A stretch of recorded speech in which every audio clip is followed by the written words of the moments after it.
I'm Scott Indrisek, here to give you a survival guide to Armory Week. When you're at an art fair, don't assume that you know what is and is not art.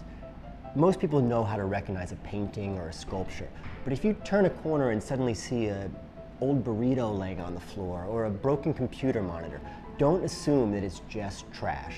But you also don't want to ask someone if it is or isn't art. So your best tactic is just to assume that everything you encounter is art. Don't worry about dressing up to go to the fair or wearing fancy labels. In a certain way, the more bedraggled or eccentric you appear, the more there's the possibility a dealer might mistake you for a high net worth individual. I would recommend wearing a plain white Hanes t-shirt stained with mustard, some power clashing tartan pants, and no shoes.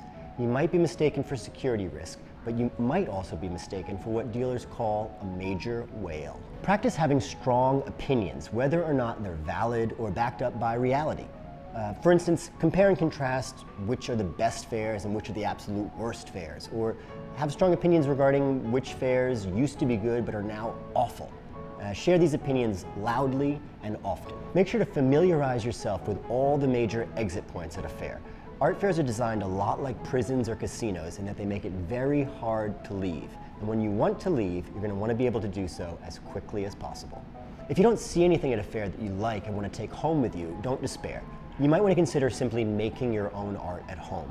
Material costs are comparatively low, and this gives you complete creative control over color and composition in terms of what you're going to hang on your own walls.